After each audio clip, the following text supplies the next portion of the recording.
Our backup is in. So I guess we'll go ahead and start off at the top. Welcome, ladies and gentlemen, to another episode of the Everyday Black Man Podcast, a podcast for authentic black male thoughts. I am Riker, and I'm joined by Shamil as well as Ari. We also have a special guest, Yah'ki, here, who will be talking about being a master herbalist and some of the things that he's done in his life. But I wanted to kick it off. We're not going to go through the whole where you can follow us because you know where to follow us, and I'll plug it again at the end. But Yaki, this is the first time that we've had you on the podcast. So where do you call home? Well, I'm originally I was born in Alton, Illinois, but I was raised in St. Louis, Missouri. So I currently call home in this body, St. Louis, Missouri. So that's where I'm from, St. Louis, Missouri. I remember Missouri doing the whole Michael Brown thing, and it was on the NAACP list of most dangerous place for black people. I Yeah, thought it was hilarious, but I know a no, lot of it's black people who said it was okay. no, it's super dangerous out there. It's actually was number one for being the murder capital of the United States for like 8 years in the row. Ooh. So yeah, it's pretty rough out there. But you know, at like every different part of the world, your hoods and your ghettos and poverty stricken areas, and Correct. based off the environment, that's what molds and shapes some people conscious action. So we know how that go. Yeah, one thing that I said recently about black men, and I think that it's so true, is the reason that I'm going to say this, we're conditioned to be a certain way. And I noticed that growing up is anybody with interest outside of sports, rap music, and maybe video games, but just sports video games, in a way, is maligned or picked at. Because I remember some of the interests that we all shared later came out to everyone. Like the perfect example would be Pokemon Go, because everyone played Pokemon Go when it first came out, of course. But those same people I went to high school with act like they had no interest in Pokemon whatsoever. Yeah, Eh, yeah. High school, middle school, with yeah, around that same area. But tell us a little bit more about what you're here for today. So basically, I'm here to introduce everybody to me. So I am a master healer, or what you would call a master herbalist. I have over 300,000 hours of just studying and just clinical trials. We have built clinics, we have healing homes, and I'm known for healing the black community. And now we've been branching out globally, so I'm known for healing everybody now of so-called incurable or irreversible diseases. And the reason why I say so called is because I don't truly believe in the idea of these is. I don't believe in that whole disease community allopathic thinking. Expand. So basically, what the allopathic community will call a disease is the body's symptoms, the symptomatic ways that the body go through to try to heal itself through our clinical trials, through our science. And we are partnered up with a lot of different types of universities and labs in Illinois. And when we're studying biology and studying cells, we have found out that the body was created to heal itself. So say if the body is healing itself, the body created self symptoms. When you get to these brain receptors and the body start alerting the body, so you would go to the allopathic community or you would go to the hospital and you would tell the doctor about the symptoms you're experiencing. And what we have found out is the symptoms is the body way of trying to detoxify itself. But what the allopathic community does is they give you suppressive therapy, the symptoms, instead of allowing the body to heal itself. So when we come with the word disease, it's truly illusion. The body is made to heal itself if you give it the right environmental conditions. So my question would be to you. First question. I know one of the like biggest well-known guys was like, I don't know what he was actually, so I'm going to be a little bit ignorant on this, so I apologize. I know Dr. Sebi was one of those guys that everyone was like, hey, he does this naturalist way, and the holistic movement was somebody who kind of even hit a lot of black folks without even knowing who he was, especially in like the mid 90s and the early 80s. I think that case he had in New York, they said he was a shamster. And then it's Hmm. like, it's like court documented that he actually healed these people. But a lot of people don't know that. That like he had like they said bring in, I think it was AIDS or HIV. I'm not really certain. You would Yeah, have to correct me on yeah, that. And then they was like bring in one person, and I think he brought in like 100 or something to that yeah, degree. Exactly, exactly. So I mean, you know that death and disease is big business. When you look at cancer, cancer has become an industry. It's called the cancer industry. When you look at AIDS, AIDS has become an industry.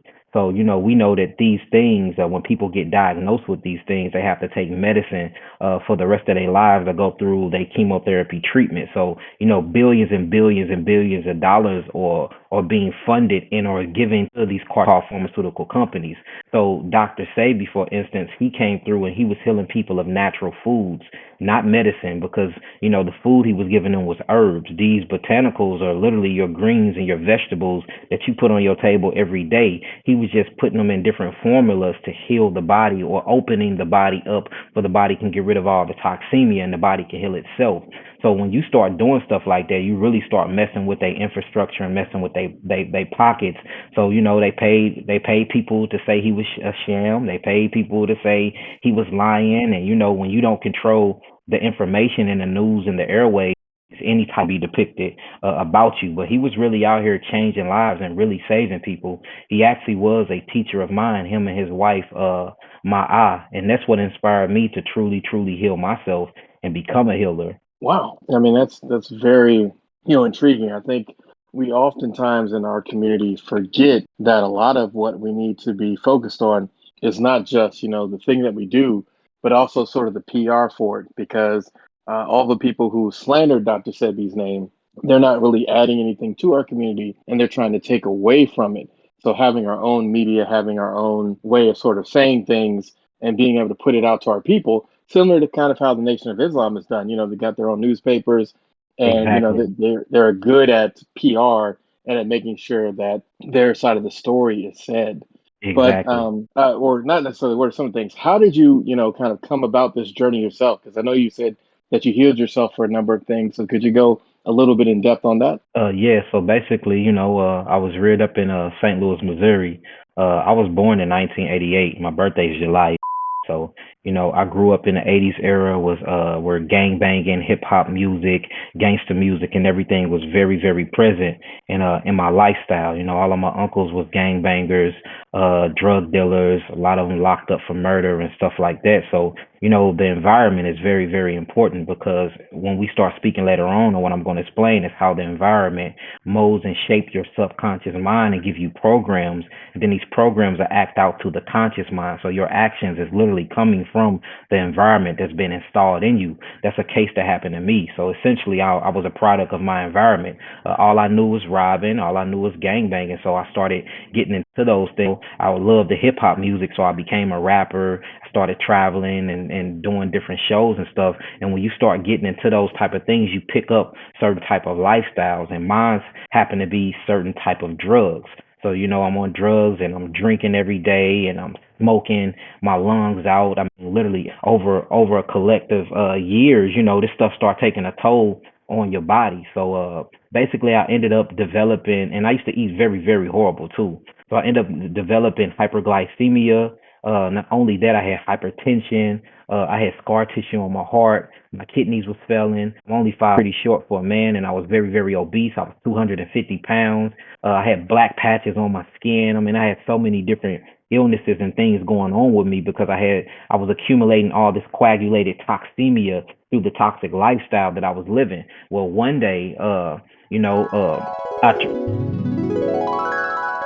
2 years my slight heart attack, I started using cocaine. It was a very recreational use of cocaine in the music industry. It was running rapid, and I tried it out and I liked it. Well, it didn't have a good effect on my body, especially on my heart. So one day I did a couple of lines with a rapper. I'm not gonna mention his name, but it ended up giving me a heart attack. So I rushed to the hospital. And when I was rushed to the hospital, man, it just scared me straight. Mind you, prior to this, my whole entire family was telling me, change your lifestyle. I've been locked up, I've been shot, I've been stabbed, I got metal from my jaw been shattered, broken ribs. So, the gang banging lifestyle really had a toll on my body and internally made me very sick and made me very ill. So my family was noticing, me going down the path of destruction, and they always used to tell me to change my ways, but I never ever listened. I was the type of person that I had to bump my own head to get it.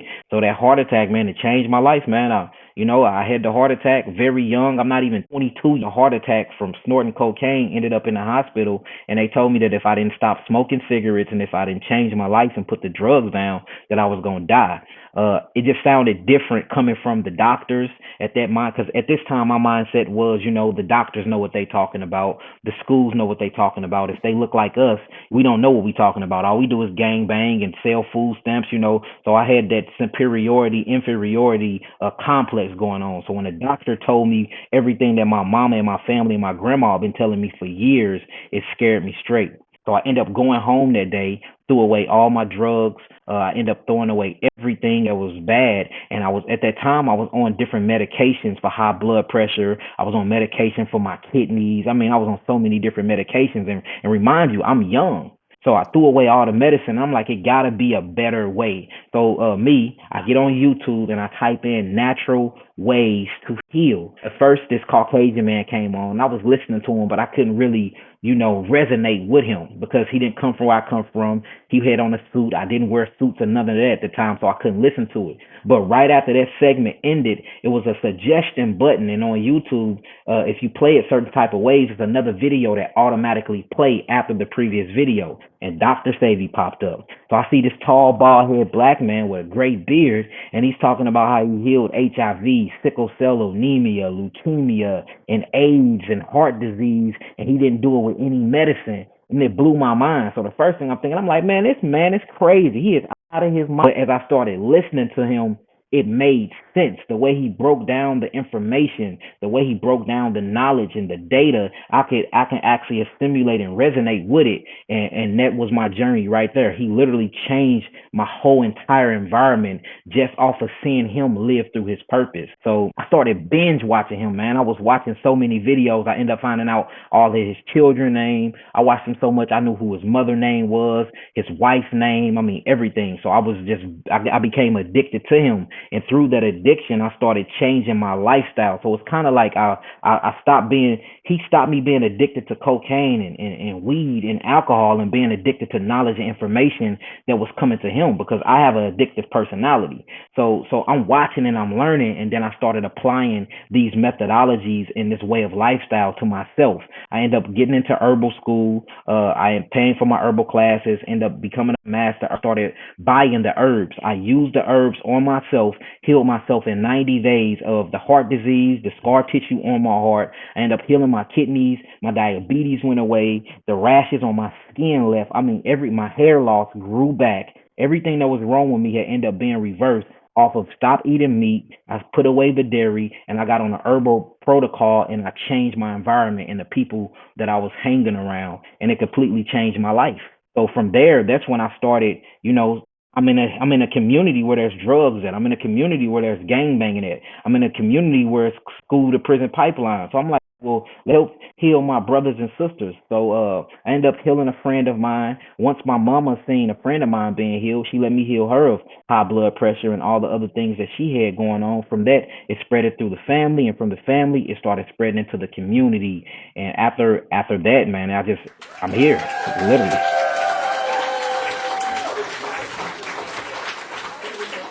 So oftentimes we repeat on this podcast, you live, as a quote, people live two lives. And it seems like you've done that experience. Your regular life that you're just living, going through the motions. And then your second life is the life you live before you, or when you know you're going to die, which is, which is very effective to changing people's lives. So I like what you did. You first went to people you knew, and then from there, it expanded to everyone, which is beautiful. Oftentimes, I ask people who make these significant changes in their life that impact them themselves, what made you really just kind of go and want to go to everyone outside your community? Because you say you are going worldwide. What is like that driving force other than caring for your people? What else is that driving force that makes you want to just often just help the next person?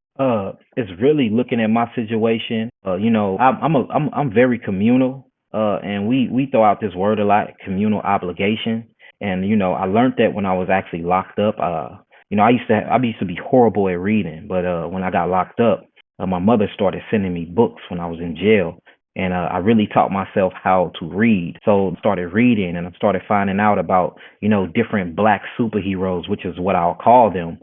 They started talking about how we are not truly individuals and we are part of a collective whole. And he kept talking about the African mind, the African mind, the Afrocentric mind, and African Pan Africanism and other Africans that's in different parts of the world. And I started looking at that as a collective, and I started checking the environment. And once I realized that it's the environment and certain people that create the environment and put us in this environment that have us acting the way that we acting, I felt like that I was obligated. It's my responsibility. A lot of people don't look at the word responsibility, but when you look at it, it means to have the ability to be able to respond to your environment to help your people. So I'm like, well, this is my responsibility. We all come from the same genome pool. We all have the same ancestral lines. We all come from that fertile Nile crescent of Africa. It's my responsibility to make sure that I am freeing the minds and healing the bodies of my people. And that was that force and that drive just to see my people as a collective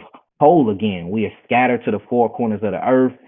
If you look at us, if you really just look at us as a collective whole, we are very oppressed and suppressed and depressed as a people. So I'm like, the only way that we can get our minds back is if we heal our bodies, if we stop eating the foods that we're eating. And once we get off all of these different foods, because these foods or drugs, by the chemicals that they put in them, they have different types of melanin neurotransmitter changes in the brain, like dopamine, epinephrine, and we are highly addicted to the foods and the sugar and the salt in the food, which is truly as a drug. So we're addicted to the chemicals in the food, which keep us sedated. And the longer we sedated, we're not able to look at reality for what it really is. So my whole goal and mission was to help my people become sober so they can see that we are at downtrodden state that we in, and we can come together as a collective African mind or African whole, but we can liberate ourselves. So you spoke to the African diaspora. That's like all of us from African descent, which I always think that that's kind of why Black people as a whole don't trust modern medicine.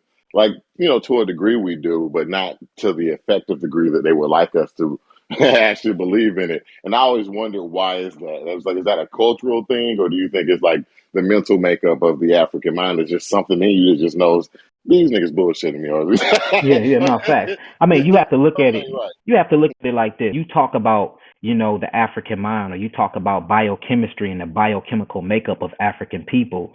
We come from prokaryotic cells, which is a single cell organism. Every other race and every other nation of people come from something called eukaryotic cells. So if you look at us on a molecular structure, our DNA is different. We are non-etheric beings. That's the reason why we run the fastest. We jump the highest. You see us singing the best. You see how influenced we are, whether it's on the negative or the positive side. There's Chinese people in China rapping about killing people with AK-47s. So it shows you how influential we is as a people. And that's because we have something called a God particle, or what you would call melanin or carbon, that's in us more than any other nation of people. So we have and melanin is a polymer. It connects with your dimple antennas, and these dimple antennas is what keeps you connected with the cosmos.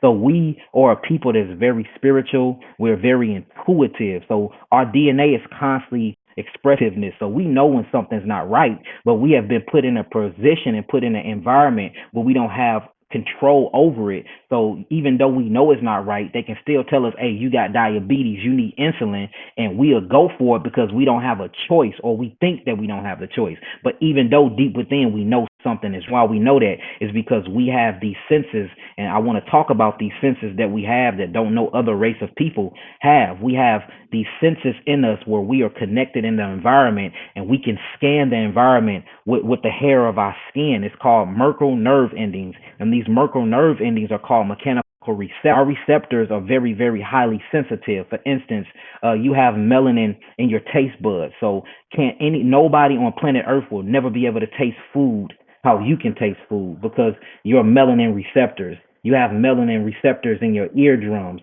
Can't nobody hear different frequencies and spectrums of that frequency like you. Your touch field, your sense field, the way you view reality. Everything about you is over heightened and overly active because this chemical God particle or compound that we call carbon or melanin constituents change. So that's the reason why, we as a culture, we like, nah, I can't trust these people, but we have lacked the accountability and the responsibility to unify as a collective whole. So we don't have no choice but to lean for other people to give us our clothes, our food, our water, and etc. Because we haven't unified yet. But yeah, we most definitely have that sixth and seventh sense and that spiritual intuitiveness to know that something's not right. But we haven't came together as an African whole and we ain't doing nothing about it. And that's the reason why we in the position we in. So, with that said, it feels like there's always a battle within Black people for individualism versus groupthink. I think we're always looked at as we're like a group thing, but I feel like there's a stronger individualism to us as well. Like any other race or people on this planet. What do you think would be the better option for Black people? More individualism or more group? If you think about it, there is no such thing as individualism, and I think that's what so-called African Americans and African all across the world. I think we should get away from that ideology and that thinking. If you look at the Jews, if you look at the Japanese, if you look up Japan, like if you ask them their nationality, for instance, okay, so Japanese, you ask them their nationality, they will say, "I'm from Japan. I speak Japanese. I am Japanese." You ask an Irishman, he say, "I'm from Ireland. I speak Irish. I am an Ireland." You ask a Chinese, "I'm from China. I speak Chinese. I'm Chinese." But if you ask an African American, "I'm African American and I speak English." So we are the only people that have been disassociated away from our heritage as a people, and a lot of this happened through slavery. See, if you predate slavery and you see who we were before slavery, we was very, very intuitive when it comes to moving as a unit. But through slavery separated us, and they impregnated our thoughts and our minds with this individuality. No other culture on planet Earth actually think that way but us. Now it's cool to have different disagreements because that's what motivates and fuel a culture. If everybody agreed on one thing, then we would never grow and get anywhere. So I'm not saying that you shouldn't have your own thinking, but you should not have your own mind, because the mind is the culture, and culture is created to solve the problems and to fuel the entrance of a people. We don't look at ourselves as a people, and we look at ourselves as individuals, and that's the reason why we're not growing collective consciousness. Every other race of people is doing that. So I think that we need to put away ideology. I think we need to put aside religion, religious beliefs, and stuff like that, and focus on common denominators and issues and problems within the Black community. And I think if we focus on that, that's what will bring us together as a collective whole. Let's send on the individualism and let's focus on the collective consciousness and what we need to do as a people to think about it. We're the lowest when it comes to economics. We are the highest when it comes to sicknesses and illnesses. We're the lowest when it comes to financial literacy, when it comes to education, when it comes to everything. But we're the number one concern on this planet. So we spending all our money, we spending all our resources and our spending power, but we don't produce or we don't own anything. And the reason why is because that individual thinking. What makes a community is the people. What makes a nation is the people. What makes a tribe is the people. And we are not coming together as a people, and that's where this individual thinking coming from. The Willie Lynch letter was a very, very good example on how they implemented these things to make us think the way that they did, how they ripped us apart, how they broke the buck, and they took the alpha male and took him in front of the tribes and belittled him and made him seem weak as he couldn't protect the family, how they hung us from trees and burnt us on stakes alive, how they took the woman and then they took care of her, but they left the children in the cotton fields and they killed the man. All of these things create psychological, processes in our heads, which endow us with, not being able to trust one another. Now you got the woman, feeling like she's very independent. Man don't mean nothing to her because the government keep oppressing and locking him up or putting him in a position where he can't get jobs. So when you see the Willie Lynch letter and you see how post-traumatic slavery really have an effect on our psychological process, that's where individualism really started at. We all feel that we have to fend and save ourselves and save our nation. So one thing you spoke of earlier is about what we put into ourselves or our body. One thing that is very controversial that we often speak of on this podcast is rap music. You are Mm. putting that into yourself. So Yeah. oftentimes there's a balance with rap music, and I felt like they've commercialized it to a point where any message that you want to send through rap message is not through rap is not gonna happen anymore. Like that's a rap. Like, and I felt like the first thing we have to fix, because black people love rap music, is rap music, because that's what's given to us. And I'm just like, how would one do that? Like, I don't even think that's possible. But scratch that. So speaking of your, like, where you're coming from, what would be the first steps to, I guess, enlightenment as far as an individual, which you would recommend for someone who's just trying to go on this I wouldn't would that call a holistic or naturalist diet? What would be the Yeah, first step you recommend?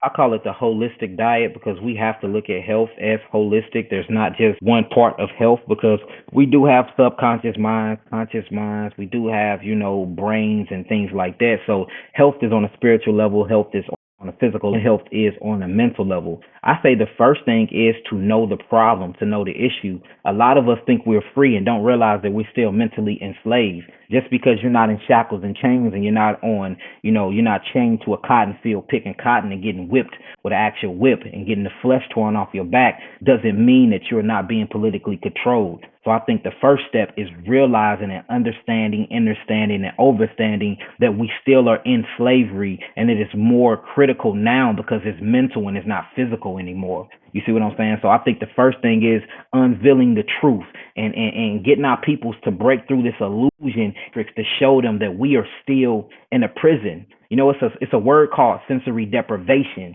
And sensory deprivation is when you lock yourself into a tank, and inside of this tank, you're cut off from the external environment, and a peculiar thing start to happen. When you're inside of this deprivation tank, your mind start playing tricks and you start hallucinating and you start dreaming of being free. You start dreaming of yourself living the best life, riding in the best cars, wearing the best clothes. But in actual reality, you really are locked in the prison system and you're cut off from the external environment.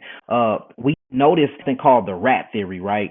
And this rat theory is called the bright maze rat, and it's called the dull maze rat theory. And it was created in 1942, and they did this psychological chemical trials on these rats. And what they noticed was when you put certain rats from different environments in a maze-based environment that they was raised in, they will run the maze differently. So he took the same rats that had the same genetic makeup, came from the same ancestral lines, and put one in a poverty-stricken environment and put the other ones in a good sanitary laboratory environment. He put them in there for 6 months. Then he put both of the rats inside of a maze. The ones that was in the poverty-stricken environment, that ate the poor foods, that put the poor foods in their mouth, that didn't get to eat every day, that didn't get attention and love, he noticed that they were scientifically dumb. They could not make it through the maze. They will sit down and didn't even want to go through the maze. They were comfortable being where they're at because their mind had created a chemical called acetylcholine, and acetylcholine esterase gave them illusion that they was actually free when they wasn't. But the ones that was in the good environment, they ran through the maze within seconds,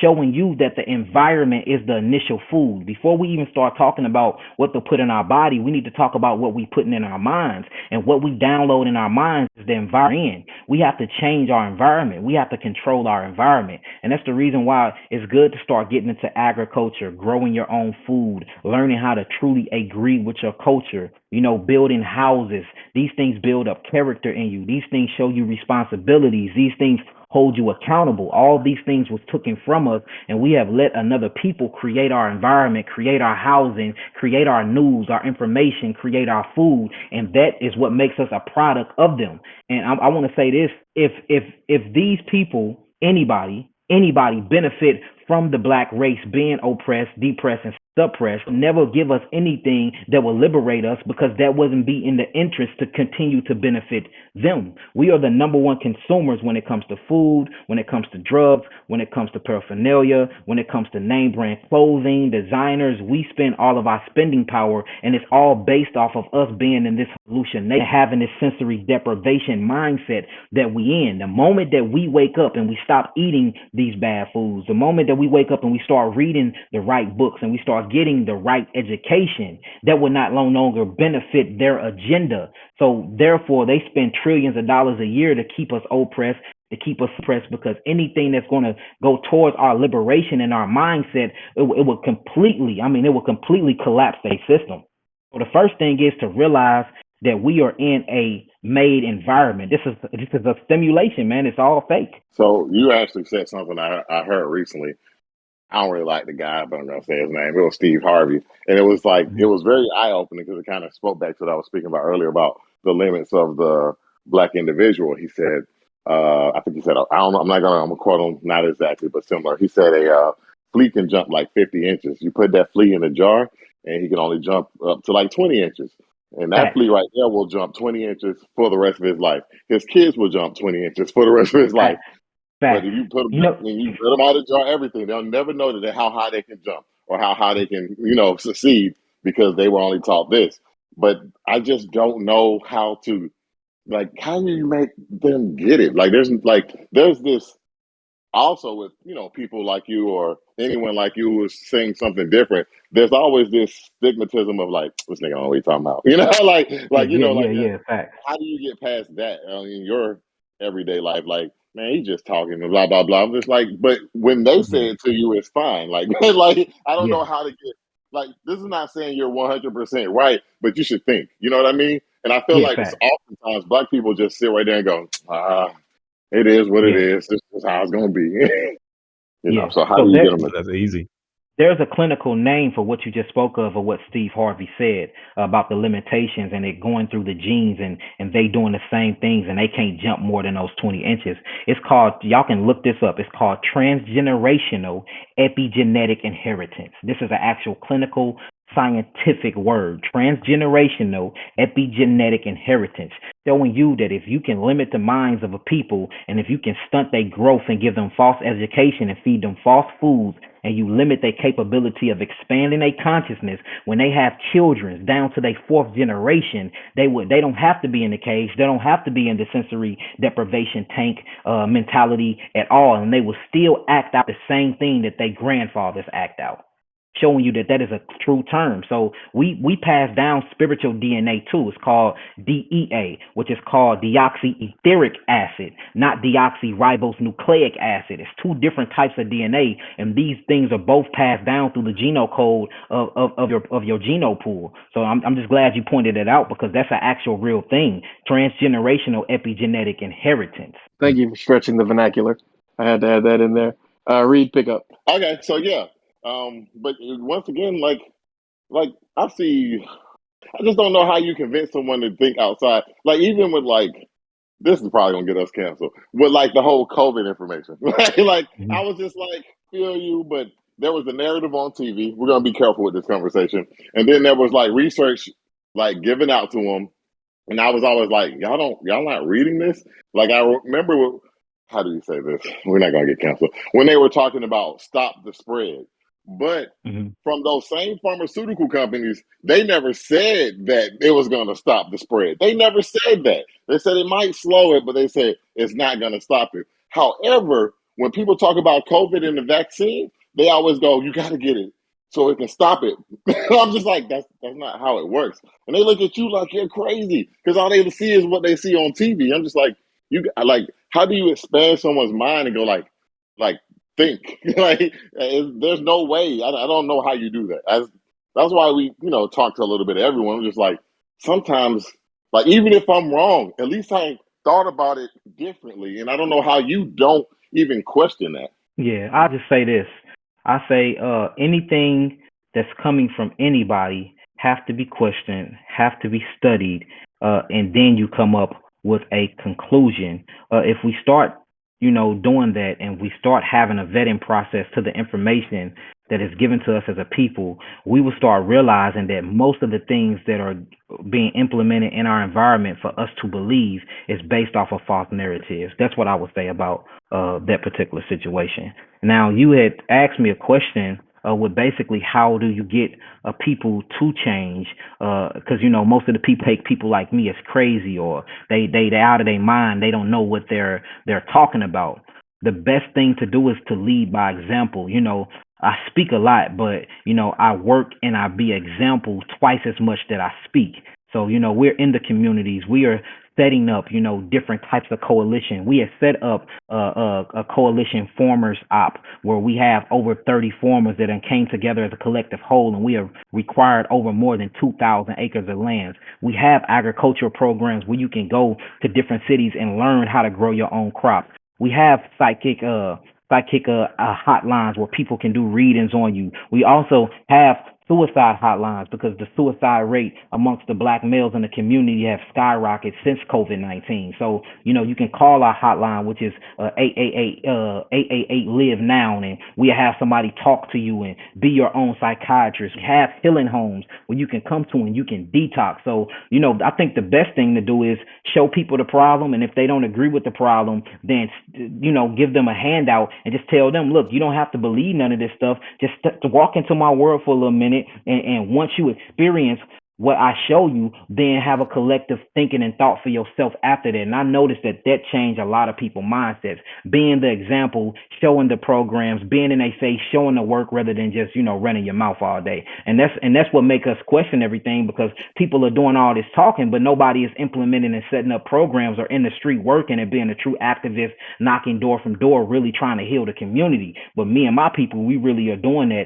And that's why we don't get a lot of backlash and a lot of community or following us. And we can call a seminar right now and I can pack it with 3,000 people right now if I wanted to, because they see the works that we're doing. So I think works change perception. So there was this group we had on here one time, and you kind of said it best. Not everybody is meant to be saved. And they were like, I think it was this theory called the talented 10%. And I think that Mm-hmm. that's something we should probably strive for as a people. Like, you just need 10% to do well. And I say we got a good Facts. 7. We just need to move it up a little bit, generation by Yeah, facts. generation. And people think these Facts. things are going to happen overnight. Like, everybody was like, you should get into politics. Politics. I'm just like, if y'all have been watching politics over the last 100 years, you don't get into politics. Some people do, but politicians are raised like from Yeah. birth to conception. Like, you're going to They're be already president. selected. They're Correct. pre-selected, literally. Correct. Like, we can raise them, but they have to start now. Some dude now probably has potential. We catch him young enough, but these people are raised from birth. The Kennedys, hell, even Obama got bloodlines to, I think it was George Washington. I'm not really certain off the Facts. top of my head. No, Like, no, you right. yeah, it was George Washington. Okay. Yeah, these people are raised to be these people. They don't decide to come to these people. You've already been preordained. The Clintons, I forget what, the Rodhams, that's a whole nother family. Man, what's that guy name who died? The McCains, he has his daughter into it. Like, all of these people, they're not new people. These people were raised to be these people. But I feel like black people don't have those, like, Exactly. people, because we do need people effectively in politics. My problem with the people we do have, there are people that were chosen by the establishment who are going Yeah. to work for the establishment. Like, they don't work Yeah. in your Yeah. interest. No, facts. What's that person in South Carolina everybody loves? The preacher. They love him, but he works for big pharmaceutical. I remember he's what is his name? He's in North Carolina or South Carolina. What's that guy name? Uh, Rothstein. the one. He's a senator. He's the Riker. You'll just stretch it. You can just add I that to the mean, record later. but this just shows you this though. Between the ages of 1 and 7, your brain is in something called the theta state. In the theta state, this is when the consciousness actually being formulated of the brain. You have programs that are downloaded through repetition and what you learn from the environment and from your family. Through the age of 1 through 7, whatever education you give the children, that's what molds and shapes the children's mind, and that's what make them be who they are when they're older. So that's the reason why children is the key in the heart to changing the lives of our people. And that's why we have to build our own institutes. We have to have our own African eccentric education built off of problem solving, not learning to solve problems for another people, but learning to solve problems for the actual African community. I think once we start doing things like that and we have a place to call home, we have schools where the teachers look like us, we have toys where the toys are not white superheroes, but the toys actually reflect our melanin skin. I think it's a whole lot of different little kinks that we have to start buffering out and implementing as the children is between 1 and 7, for we can really mold and shape their personality, and that's how we would change the minds of the people. But then again, what you said, it is a water drop to a wave. Many are called, but few are chosen. But if we start while they're young, we have a better successful rate than to be starting with people, that's personality have already been molded and shaped by the society. That's why I I like love. that. Well, hold up. Let me ask Go something to ahead. this. Hi, everybody. This is Ryder coming in. What's up? Um, so every wave starts with a burst of energy. That burst of Hmm. energy happens to be a person or individual or a small collective that says, "Hey, we need to do this. Let's get up and do it." And that ultimately is change. You have that burst, a little burst of energy that initiates the wave, and then that wave carries it through. Hmm. So, what you guys have been talking about is basically you're talking about that and the initial energy that's needed to make that change.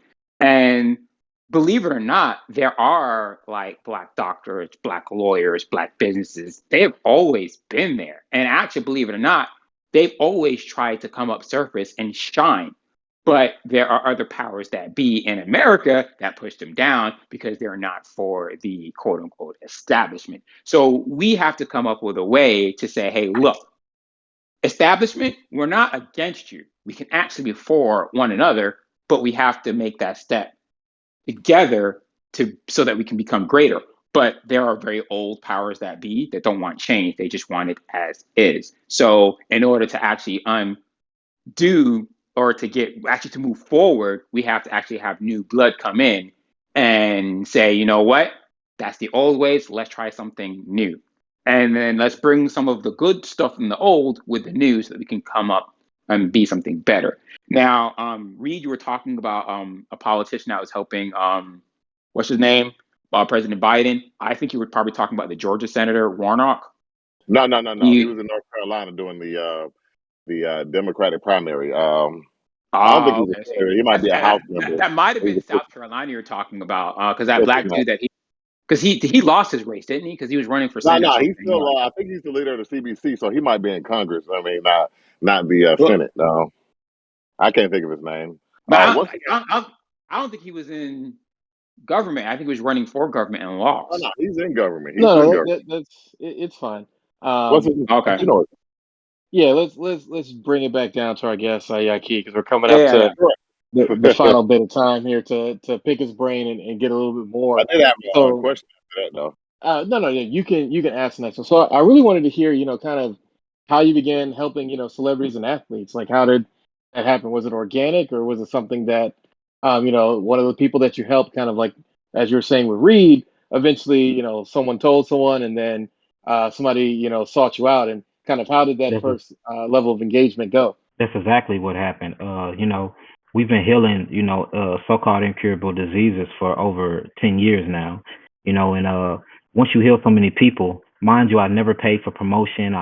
This is my first time ever paying for PR or any of this. Before that, word of mouth has got me, millions and millions of dollars a year just by word of mouth because our actions are speaking louder than our words. And we have the healing testimonies and we are really, doing something about what's happening in the communities. So, the more and more you heal, you start getting higher up on the chains. And I end up running into a basketball player. And this basketball player wanted me to heal him. Something was wrong with his toe. End up healing a basketball player. And from there, we got football players. One of the first football players, he played for the Jacksonville Jaguars, I believe. So we end up, healing him. From there, it went to another football player, which his name is Jeremiah. He played right now for the Cleveland Browns. I think that's Cleveland Browns. It's in Ohio. Then after that, Tiffany Haddish ended up calling me, and we end up working with Tiffany Haddish and working with her grandmother. The next thing I know, I'm with all these different celebrities. It's just crazy. I was just with Ti last weekend, and we're doing some things in Atlanta, and he's doing a lot for the community. So I'm talking to all these different rappers and celebrities. Mind you, I never reached out to none of them. All of them have reached out to me, and they reached out to me by word of mouth from the works. And that's what I noticed. When you got the true works and you really been that example and you're doing something for the community, your works will speak for itself. That is your mouthpiece, something that the people can see that you've done to the community and they can see the change. You start getting called by a lot of people. I ended up being in a house party with Tiffany Haddish, Danny DeVito. A whole cast of just actors and singers and songwriters, all based off of my natural ability to be able to heal the body. So, I just think it's the works, man, the works. And they always hit me up through my Instagram. They all reached out to my website through my emails. It's not hard to find me at all. And my audience is growing very, very fast because I am actively involved with the culture and with the community. So it was wild word of mouth, man. That's great, man, because I That's love Danny amazing. DeVito. Yeah, I love Danny DeVito. Like, he's one of my favorite actors because he's just got a weird sense of humor. I remember he did Reno 911, and he's on one of my favorite TV shows. It's Always Sunny. Yeah, T.I. actually does a lot as well. I like Killer Mike. He does a lot here as well. And he actually said yes, some of the same thing you said about community, religion, and where we are coming from. Because I remember he was like, yeah, y'all want to build? You can't even fucking grow a tomato. You exactly. You don't mean even so know much? You want to break agriculture. the Exactly. Yeah, Exactly. I love him. I love when people like you're not approaching it from a political side, which is better personally because I think political aspects of because no one truly trusts the Democratic Party or the Republican Party. It's just a matter of which one you think you can trust most. And Yeah, I and like yeah. your movement. You've never mentioned one thing political, and I appreciate that. And the reason why I haven't mentioned anything political is because in order to have a political party, you have to have a community, a culture, and a nation. And we don't have that yet. We are revamping and rebuilding our culture. Remember, culture stands for meeting. The reason why cultures is implemented in a community is to meet the needs and the problem solving of a people. We're not doing that yet. We're trying to do that. From there, you form parties and you form leadership and you form government. But we gotta let the people see beyond the veil before we even start talking about things like that. But I'm not against, voting for lower politicians. For instance, if you stay in a community and you need a good alderman because all of the buildings is raggedy and old as hell, let's vote for a good alderman. You see what I'm saying? I'm not past that. I'm not extremist. I'm not extremist because we still understand that we're in an environment controlled by another people. And until we get out of this environment, we do have to somewhat play the game. You see what I'm saying? Now, voting for president, that really won't change anything on our end. But voting for the people that's over the communities that we stay in, they have a lot of little punching power. So, I say that we do get our own people in there and make sure that, we have an agenda and we have plans. And if they agree to fit the needs of the plans that the people that put in place, then we'll vote you in. But if you don't plan on agreeing to these terms, then it ain't no point of us voting in the first place. So I do believe in voting, but I just believe in voting on the low ranking community level, not on the high community level where everything is already pre-selected and it ain't gonna have no outcome on us either way, whether we vote yes or no. Yeah, I think Ice Cube got killed for that, even making that stand so early. And and that was in the election. He made a stand, but you're right. We didn't have the community behind him like we should have been behind him because he had this. I can't remember what it was exactly called, but this this agenda Plan for Black for Black America. people. Yeah, Plan for Black America. And I was like, why are y'all trying to kill him? Like I didn't like that. That's why when people avoid politics is the best way because Ice Cube was right if you looked at his plan for Black America, but he had black people attacking him, white people, but as far as I'm concerned, it was black people and white people interests. Like as far as I'm concerned, y'all don't know where y'all stand anyway. But one thing I did want to ask you, as far as like your holistic diet, what is the first thing you think black people should eliminate out of their diet? Meat, protein. We have to get rid of the protein myth. When you check the physiological aspect of the black man and the black woman's body, she is not created to eat meat. If you look at a true meat eater or a true carnivore, they have canines. We do not have canines. They have claws. We don't have claws. We have fingernails. They have claws so they can be able to rip the flesh from the bone of their prey. They have canines so they can be able to chew the flesh and swallow it down. If you look at them, they are horizontal, when it comes to their actual vertebrae. We are vertical, which means we stand upright. The reason why we walk uprightly is for we can pick food that grows the highest in the sky. This comes from fruits. Even when you check our stomach content and you check our hydrochloric acid, our hydrochloric acid is not even hot enough to break down these proteins or these animal products.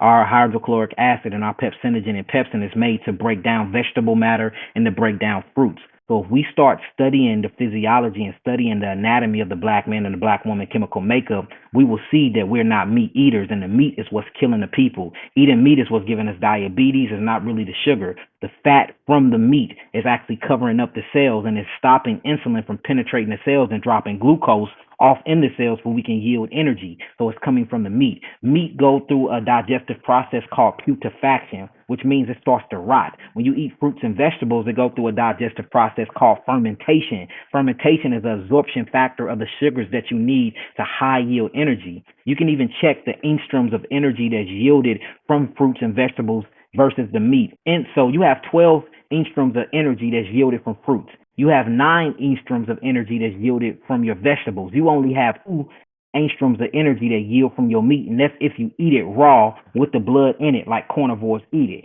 showing you that we're not supposed to be eating animals, and animal flesh is killing us, man. You think about it, it's just a vicious cycle. You kill the animal, you cook the animal, you eat it, and the animal becomes uric acid inside of your body. It burns you alive, and then it eats you alive, give you cancer, and it kills you. There's nothing good about protein. They say that protein is the building blocks of life. They say proteins is this. Protein is what builds muscle. But when you look and see where the animals you eat get their proteins from, guess what the animals are eating to get their amino acid structures of what we call protein? They're eating plants. So essentially, all proteins come from plants. So when you eat the animal, you're using a middleman, and you're eating the proteins that they got from the plant that they already utilize. So why won't we just cut out the middleman and go straight to the plants?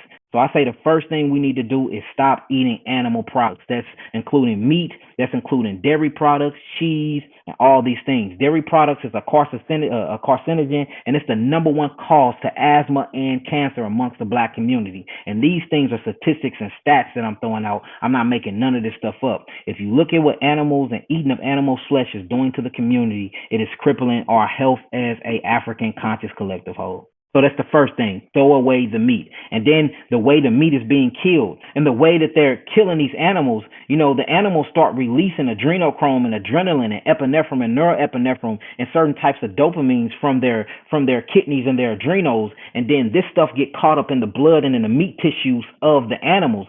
So then you eat the stress chemical hormones and cortisols that was created from killing an animal, and now you wonder why we have anxiety, we're depressed, we're very angry. That's because we're eating angry birds called chicken, and we having heart flutters, and our heart is beating, heart palpitations. All this is coming from the stress-induced meat of the way that the animal was killed. And even if the animals was raised organically and you killed it in the most ritualistic, non-violent way, you're still eating proteins, and proteins are very acidic, and it's going to put your body in a state of acidosis, which is causing most of our diseases. Quick question. Now, I'm going to be real with you. I eat meat. Mm-hmm.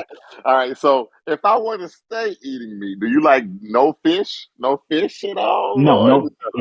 If it got eyes, a mouth, and if it bleeds, it's bad for you because it has its own biochemical makeup and structure. See, the thing about this, if you just look at it from a naturistic standpoint, when you kill an animal, you can't get that animal life back. If you pluck a tree, if you learn agriculture the right way, and if you grow your food and you pluck them plants the right way, that same root will grow back. So it never died. It's something totally different with an animal. And we have to realize that we're connected to every living organism on planet Earth. It's called the mycelium network. We all connected by 7 degrees, whether we want to like that fact or not. So when you kill an animal, there's a karmatic experience that has to take place. The more you violate nature, nature violates you. You see that? I mean, it's the law. It's just a law of the cosmos. What goes around comes around. What goes down, what goes up must come down. For every action, there's an equal and opposite reaction.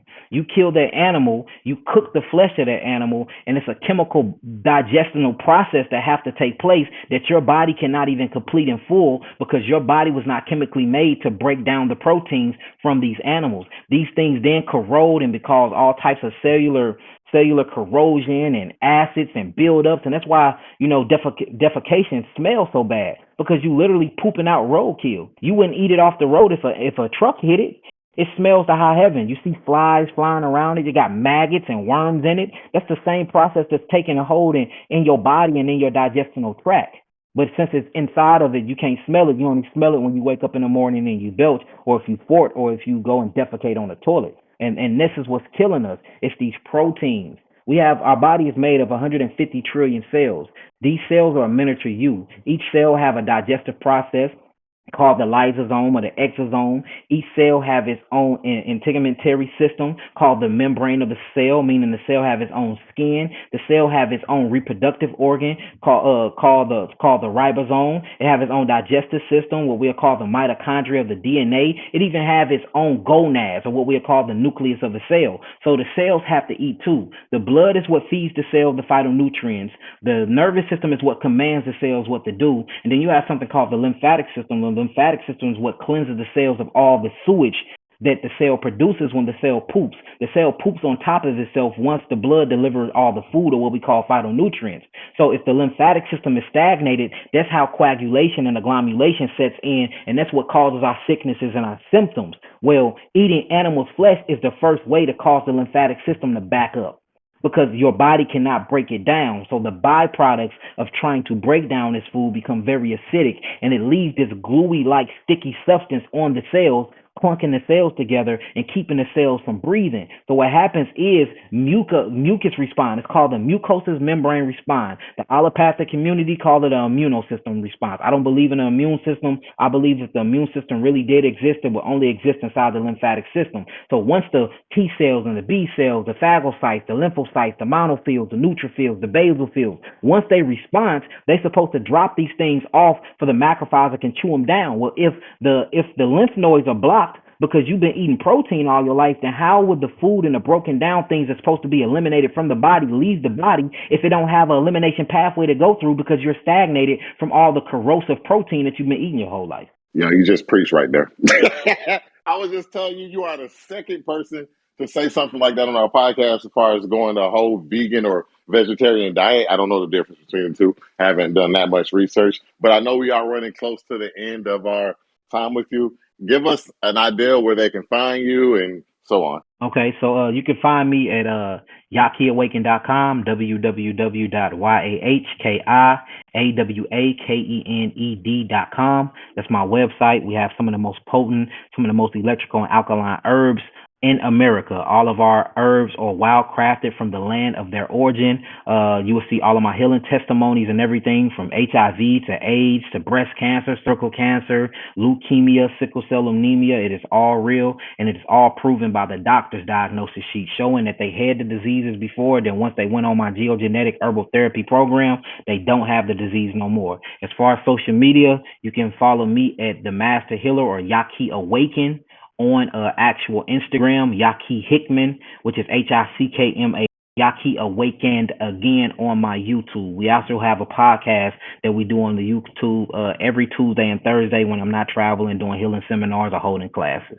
Any last word for our audience? I would just say, wake up and realize that you're in a matrix. Question everything and study everything that you question, and that will expand your consciousness and give you, the type of consciousness you need to wake up and make the right choices and decisions. We have to create our own environment. Whoever that's in control of the environment is in control of your minds. We are not in control of our environment, which means that we're out of our African minds and we're into somebody else's culture, y'all. So we have to destroy these ideologies. We have to come together as an African whole, and we have to put aside religion. We have to put aside differences and all of that other bull crap that's keeping us divided, and we need them together as far as a common denominator to actually create problem solving for the interest and the future survival of us as a people. If we don't, we will self-annihilate. That's my message. Well, thank you very much, Yah'ki. And thanks again for coming on the Everyday Black Man podcast. I really do appreciate having you on as a guest. I'll definitely link everything that you're saying in the show notes for this episode when it comes out. And after speaking with Grace, we'll talk about some of the other things. You can follow people at Twitter at EVYD Black Men, Instagram Everyday Black Men, and the Everyday Black Men Facebook page. We also have a Patreon that is EBMP. We also have our own website, www.everydayblackmen.com. Thanks again. We really do appreciate our guest, Yah'ki, and thank you, Ryder, for slipping by for a second. And Shamla, I think you had a question that we didn't get to, but we'll definitely make sure to ask Yah'ki. You guys have his information now, so definitely send him your questions. Thanks again, everyone. Peace. Peace, guys.